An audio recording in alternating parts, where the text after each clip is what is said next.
美国、德国互相咬起来了。这件事的线索很清楚。美国国防部先宣布，未来6到12个月将从德国撤走约5000名美军。随后，特朗普又加码，说远不止5000。导火索是德国总理默茨公开批评美国以及以色列在伊朗战争中缺乏明确战略，甚至说美国被伊朗羞辱了。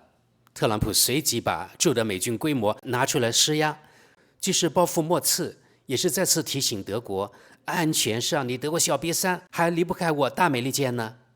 这件事在德国闹得沸沸扬扬，群情激愤，各大小媒体在重要版面都进行了报道。我们现在来看看德国《时代报》的报道。驻德美军，特朗普拟撤走远超5000名士兵。美国总统唐纳德·特朗普宣布，计划从德国基地撤出的美军人数将远超此前公布的计划，他并未透露具体数字。据美国总统特朗普所说，原计划从德国部分撤出的美军规模可能会比此前宣布的要更大。特朗普周6在佛罗里达对记者表示，我们会大幅减少驻军规模，而且减少的数量将远远超过5000人，但他没有给出具体数字。就在周5，美国国防部宣布，未来6到12个月内将从德国撤出大约5000名士兵。美国国防部一名发言人表示，这一决定之前已经对美国在欧洲的驻军情况进行了全面审查。同时这样做也是为了适应各个部署区域的需求以及当地的实际条件。导火索是与弗里德里希·默茨之间的争执。特朗普本周初就曾威胁要把部队从德国撤走，背景是他与德国总理弗里德里希·默茨之间的紧张关系。默茨此前曾公开批评美国以及以色列针对伊朗的战争。默茨其中一句话是，美国正在被伊朗政权羞辱。此外，他还抱怨美国政府在这场冲突中缺乏清晰战略。目前大约有3.6万美国士兵驻扎在德国，五角大楼在德国设有多处大型军事设施，例如位于斯图加特的欧洲司令部，以及位于德国西南部的靠近法国边境的拉姆施泰因空军基地，后者被视为美国空军的重要中转枢纽。根据任务、演习和部队轮换的不同，美国通常在欧洲部署的兵力在8万到10万之间。好的，朋友们，这报道很短。现在我们看美国准殖民地的德国人对此怎么看。我们可以看到评论数量挺高的，有700-800条。好的，看第一条。他说要从德国撤走5万名士兵，可问题是，总统先生，我们德国根本没有这么多美军呀，那不如先派这么多人过来，然后再把他们撤回去，搞成史上最伟大的撤军。不过，总统先生，那你们那些全世界最厉害的军机，以后要从哪里起飞呢？别拿这些细节烦我，你被炒了。德国之士点评，这个德国佬对自己国家被驻军看来都不了解，可悲呀！其实美国在德国驻军超过36000人，仅次于在日本驻军。继续往下，美国在过去几十年里反复做出决定，后果却总是让别人买单。2008年，美国放松金融监管，结果引发全球连锁反应。世界银行说，超过6000万人因此额外跌入极端贫困。希腊和西班牙的自杀率都明显上升。始作俑者，这里指华尔街那些金融机构拿到了救助金，普通民众得到的却是紧缩。美国退出世卫组织，砍掉15%的预算，直接影响疫苗、疾病预警和结核病防治。结核病每年仍夺走120多万条生命，拖延一天死的人也不是华盛顿的人。退出巴黎气候协定也是一样。IPCC 政府间气候变化专门委员会早就说过，每升高0点几度，受热浪、干旱、洪灾影响的就有几百万人，而承担代价的往往是那些历史责任最小的国家。现在又搞石油封锁，靠勒索式关税做海盗生意，这不是反美姿态，而是冰冷冷的权力账本。谁握着全球杠杆，谁就制造全球痛苦，然后让别人买单。我们为什么总是一次次容忍？再往下，可惜错过了机会。要是莫茨当时在推特上回一句“为什么不是撤军1万”，特朗普估计当场就炸了。哎，真遗憾。下一则，据我所知，美国国会前一阵子就给欧盟境内驻军人数设过上限了。就算撤走这5000人，其实也还是高于上限。特朗普反正本来就得这么做，他只是拿这件事施压，而我们居然真被吓到了，让他们走吧，就那点兵。拉姆施泰因这些基地对美国太重要了，他们绝不会放弃自己最重要的战争中转枢纽。继续往下，特朗普要撤走远不止5000名士兵，那就随他，哪怕比现在还多，再翻1倍也行，我一点都不受震动。特朗普就是让人尴尬。再往下，我觉得莫茨把真话说出来了，这很好，总比平时政治表演里那套没完没了的虚伪强。下一则，他当然会说要撤更多。如果这里没人因为撤5000人而激动，他就把数字继续往上抬，希望总有人有反应。5000也好，1万也好，已经不重要了。美国不是可靠盟友，美国在欧洲驻军这套逻辑从根本上就已经破产了。欧洲该长大了，所有方面都一样。继续往下，德国总理把全世界都看得到的事实说出来，这显然真的狠狠戳痛了这个可怜可笑的特朗普。对伊朗那场违反国际法的攻击本来就是蠢事，不管你怎么反复强调毛拉政权很坏，这场战争都在伤害全世界，尤其是世界经济。而特朗普根本没有任何像样的收场方案。他原以为会像委内瑞拉那样派个特种部队过去把那些毛拉干掉或者提走，然后所有人都会把他当英雄。后来又想，那我就骂，就威胁，就乱砸一通，这样我也赢了，我还是英雄。结果2套都没成功。可像他这种人最恨的还是有人指出他到底有多失败，于是他的报复就会特别凶狠，毕竟他可是伟大强大无所不能天下第一嘛。再往下，美国人凭什么一直白用德国境内这些军事基地？北约的共同防卫义务早就成为了过去式。谁还真相信如果普京发动攻击，特朗普会出手？那他们要么把这些基地关掉，要么就付钱。再往下，特朗普治下的美国已经绝对算不上可靠伙伴了。更让人震惊的是，共和党里居然没有一个人站出来反对这个疯老头，阻止这个疯老头。你根本不用当弗洛伊德隔壁邻居，也看得出来这个人有严重的自恋型人格障碍。可以预见，他干出来的事恐怕远不止从德国撤几个小角色那么简单。下则，这肯定又会成为史上最伟大、最天才的一次撤军。继续往下，在我们现在这种处境下，本来就不该公开批评特朗普，尤其不该用莫茨这种方法。这样的话，应该关起来讲，太业余了吧？再往下，如果他真想继续削弱美国自己的立场，那就让他干好了。真到防务危机，这些驻军反而也不会再替欧洲出头，那不如索性把话说得清楚。美国在北约里其实已经只剩纸面意义了。那接下来问题就变成了，我们还买 F-35干嘛？那反而成了额外安全风险。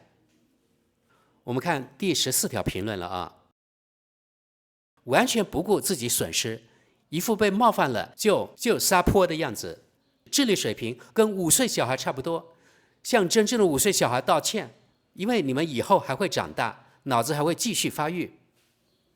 好的，再往下，第15条评论，其余北约国家，尤其是德国，应该认真想一想，未来还要不要继续允许美国从欧洲领土出发搞军事行动？如果要，那就得拿现金，或者拿给乌克兰的武器来换，而且得先付。普京大概已经相信，一旦某个北约国家遭到攻击，特朗普很可能违约不出手。只是俄罗斯现在还被乌克兰拖住而已，时间很紧了，想要和平就得备战。下一则，特朗普综合症，为什么这样的人根本不该掌权？特朗普不是一个政治现象，他是民主制度的缺陷本身。谁要是只把他看成一个高分贝自恋狂，那就低估了后面的系统性。看上去像是加速版自恋，实际上是一套全球蓝图，一种毫无顾忌的家产式统治，把国家当成战利品，用忠诚而不是法律来治理。他把自己包装成反精英，其实只是掩护另一种更赤裸的精英权力积累，而且中心只有他自己。特朗普嘲笑软弱，仇视教育，蔑视法律和科学，而这恰恰就是他的政治产品。投票给他的人想要的不是解决方案，而是报复。报复上面那群人，报复少数群体，报复现实本身。他那套说话方式不是失言，而是手段，是一种去人化的语言。谁这样说话，谁就在为更坏的事做准备。特朗普撒谎得轻描淡写到让事实本身都显得碍事。他关于暴力的幻想，对媒体、法官、对手的威胁，都早有记录，可仍有数百万人追随他。不是尽管如此，而是正因为如此。因为特朗普承诺的是，你又可以踩人了，而且不用付出代价。他破坏规则，也是为了让别人也再也守不住规则，这才是他危险的地方。他不是意外，他是一种策略。下一则，这人确实是个天才，尤其擅长伤害自己的国家。继续往下，真的烦死人了！这个疯子每天都能整出一条新荒唐，到底什么时候才会消停呢？再往下，让人震惊的已经不是这次撤军本身，而是它造成的破坏层级还在继续升级。它到现在带来的伤害已经非常巨大了，到底还要任由他带着怒气一路乱砸到什么时候，他身边的人才会意识到这个总统是真的变了？这已经一点都不好笑了。下则，德国从长远看应该退出北约，这样就不会再有这种依赖。继续往下，我真不明白为什么这个撤军会被搞得这么大惊小怪。从军事上说，这并不意外；从经济上说，也不是什么天塌的事。毕竟德国人口还在持续增长，而且其中一部分还是从美国搬来的。再往下，第22条评论，数字根本不重要。明天他说不定就会说要把所有部队全部撤走，他跟威胁加征关税一样，其实都没有这个权利。而他自己也知道，重点根本不在这里，他只是渴望注意力，或者说急着把末次指出来的真相岔开。我引用我自己一句话，皇帝新衣。末次在这里扮演了那个说破真相的小孩，还真挺贴切的。跟特朗普比起来，末次确实是个年轻人，不管身体上还是精神上。所以如果要我官方回应一句，那就是想走的人就别拦。朋友们，在这里我补充一下，想走的人就别拦，可不可以翻译成天要下雨娘要嫁人呢？这样的中文可能更好吧。好，继续往下，谁知道特朗普接下来会在报复性驱使下再下达什么命令？下一则，这是第23条评论。我觉得德国在外交上很不聪明，继俄罗斯之后又把美国也变成了对手，不管这件事究竟是谁对谁错。继续往下，第24条评论。真正让人吃惊的是，与其说是这次宣布撤军，不如说是评论区的反应水平。大量评论把政治变成一种情绪自言自语，决定性的似乎不是地缘政治局势，而是各自的情绪状态。可从结构上看，框架其实这些年一直都很清楚。美国正在一步步退出欧洲，因为它的战略重点早已转向别处。现在这一步并不是哪个总统一时兴起，而是此前几届美国政府长期思路的延续。美国驻军一直意味着一种隐含的安全承诺，谁攻击德国，谁就自动冒着与美国冲突的危险。现在一边继续和俄罗斯维持公开冲突，一边削弱这种承诺，再把最重要的盟友热毛，这在战略上极其危险，几乎让人想起威廉时代那种把关键国家一个个没必要的推成敌人的外交风格。这里几乎没有人愿意看到这些联系，反而都停留在个人情绪宣泄的平面层次。这恰好说明了这家媒体里公共讨论的状态。好的，看第25条评论。好吧，特朗普，要么全撤，要么别演。那你就干脆今年年底之前把拉姆施泰因等等这些你们美国军事基地全部清空。等下次你那个副总统在中东谈判失败后，想中途落地休息时，那就只能去俄罗斯空军基地喝热咖啡了。下一则第26条评论。目前美国在德国大约有 3.6 万驻军，而美国在欧洲通常有8到10万人。但还有一个背景，美国国会去年设了一道安全机制，欧洲司令部辖区内的永久驻军总数不得连续45天低于 7.6 万人。再加上美国这些基地本来就对美国自身非常有战略价值，而拉姆施泰因空军基地更是美国通往欧洲和中东的核心空中枢纽。所以结论很简单，这不过又是总统先生的例行叫嚷。他那点外交手腕和国家领导人风范，已经没人会惊讶了。继续往下，第27条评论。说得太对了，欧洲也该在技术层面摆脱对美国的依附，实现自主独立了。欧洲完全具备相应的所有条件和专业技术底蕴，欧洲该觉醒了。继续往下，第28条评论。德国给古巴提供援助，倒是个不错的回应。第29条评论。面对美国正在走向死亡的民主，我现在甚至都不知道这还算不算是一种威胁。说实话，我现在反而更像是松了一口气。第30条评论。最简单，直接宣布实际要走的人数必须是特朗普说的2倍，然后看他怎么办。这种伙伴谁爱要谁要。再往下，第31条评论。莫茨那句话显然正中靶心，对特朗普这种玻璃心、神权君主式的人来说，这种冒犯天威当然无法原谅。下一则第32条评论。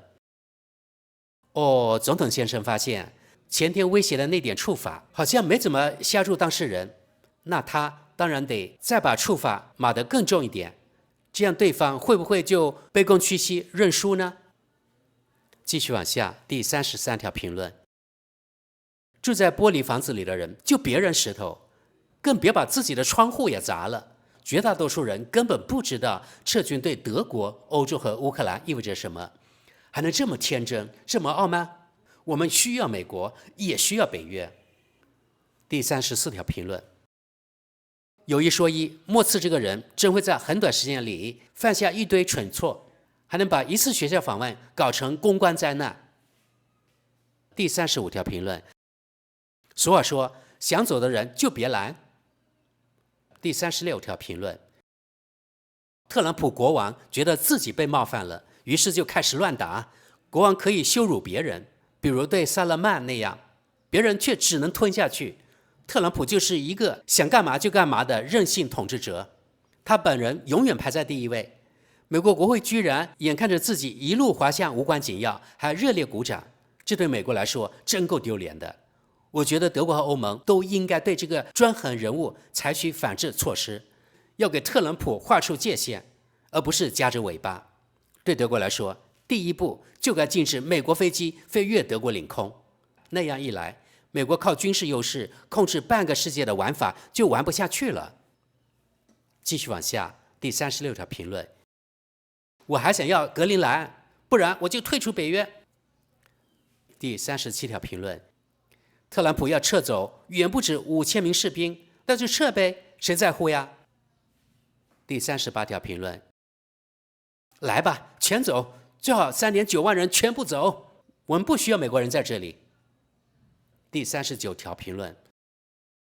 我说了不知多少次了，现在就把拉姆施泰因军事基地协议终止掉。继续往下，第40条评论。我猜他那些军事顾问里，现在已经有好几人快被他吓出心梗了，还能走路的估计正在设法切断他与普京之间的热线。这种天才主义80%就是克里姆林宫给他的。美国还能让一个痴呆喜剧演员把自己搞得多丢脸，我倒想看看。再往下，第41条评论。请把人全部撤走，再顺便把驻留协议也一起关掉，2年后再来执行。谢谢，再见。美国佬回家去，这句老口号其实一直都没错，因为他们早就不是什么好人了。下一则第42条评论，那干脆把所有美军全部撤走好了。美军驻扎在德国本来就隐患重重，太过危险，谁知道这个行事癫狂的红毛狂人哪天心血来潮又随便入侵下个国家，说不定哪天就轮到我们德国呢。第43条评论，特朗普注定会被载入史册，成为美国有史以来最差的总统。他最擅长把一切搞砸，让全世界尽可能多的人承受苦难与损失。爱泼斯坦案的文件现在到底进展到哪了？再往下，第44条评论，搞不好特朗普明天就忘了自己今天说过什么。第45条评论，恐怕德国面对美方这番敌意，给出的回应只会让所有人极度失望。默茨根本扛不住局面，他说话从不三思而后行，所以总是频频做出让人只能摇头无奈的言行。第46条评论，特朗普现在的样子就像游乐场沙池里玩具被抢走的小孩，躺地撒泼，嚎啕大哭，满地蹬腿耍赖，起因就只是默茨说了几句实话，戳到了这位报复心极强的独裁者痛处。美国上调汽车关税对我们造成的伤害远比小规模撤军要严重得多，德国第一步就该立刻打消继续采购下一批 F-35 战机的念头。下则是第47条评论，不妨看看他的军事顾问会怎么跟他交敌。首先就该把拉姆施泰因空军基地关停，特朗普反正也用不着，这种狂妄自大的家伙也该好好尝尝被强硬回击的味道，不能一味纵容迁就。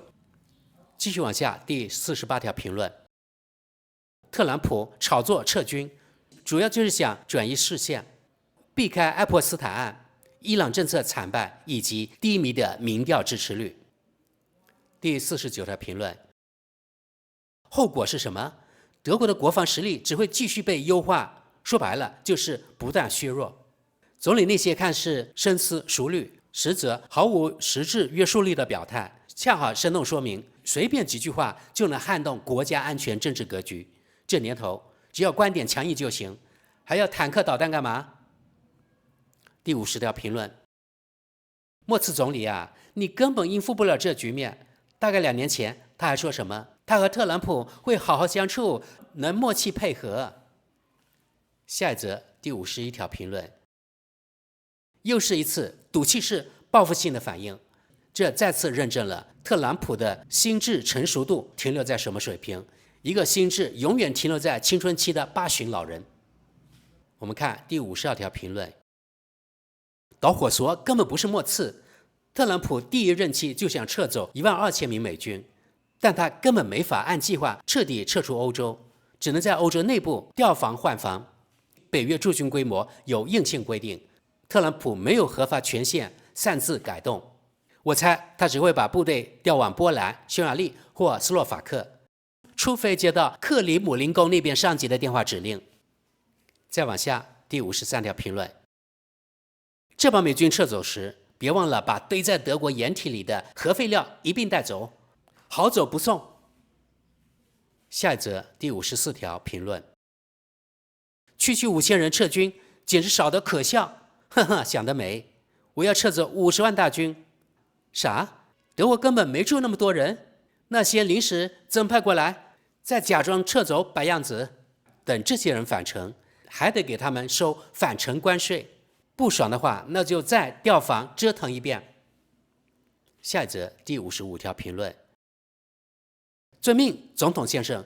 不过从此以后，拉姆施泰因基地永久对美国关闭。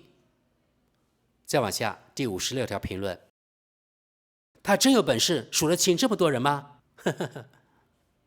再往下，第57条评论，官方说此事已对美国驻军规模展开全面审查，那是不是也该好好审查一下美国总统的精神状态？好的，看下条评论，第58条评论了。默茨管不住自己的嘴，时而刻意讨好，时而表态得当，比如格陵兰议题。如今这次发言又鲁莽冒险，完全没有风险意识。从内容上看，他对美国政策的批评本身没错，但蠢就蠢在明知对方是独裁式人物，还毫无忌惮的硬碰硬。这位乡下出身的政客向来如此，在内政上还能任性发挥，比如城市风貌争议，放到外交层面很可能招致严厉报复，而且受牵连的不止德国一国。原本计划部署在德国中程导弹营，现在大概率直接搁置不派了。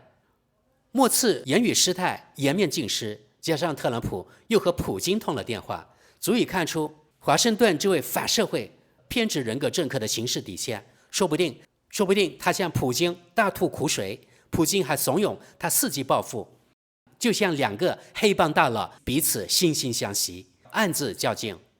特朗普没有朋友，只有同伙，没有道德底线，只会伪装宗教情怀拉拢选民，利用依附支持他的人，直到失去利用价值就随手抛弃。典型的校园霸凌者，唯一能约束他的只有他自己。莫次性格和他有点像，唯独缺少那份强硬底气和抗压定力。他真个学西班牙首相桑切斯，至少立场坚定，说到做到。莫次太过懦弱，也太过天真。第59条评论，我们干脆帮他省事一点，把他用来从德国发起全球军事行动的所有设施也一并撤回美国本土去。看最后一条评论，第60条，世界上有很多国家完全不靠驻扎外国军队也能正常运转过日子，所以这事根本可行，就看愿不愿意下决心去做。好的，就到这里。把这篇报道和前60条高亮评论放在一起看，德国读者最强烈的情绪不是恐惧，而是厌烦、嘲讽和去依赖的冲动。少数人担心莫次得罪美国太狠，但大家可以看到，主流声音已经在往另一个方向走，不再被当成天然可靠的保护者，而更像一个随时拿驻军和关税做筹码的麻烦盟友。这才是这篇报道真正值得看的地方。好的，朋友们，本期节目就到这里，感谢各位，我们下期见。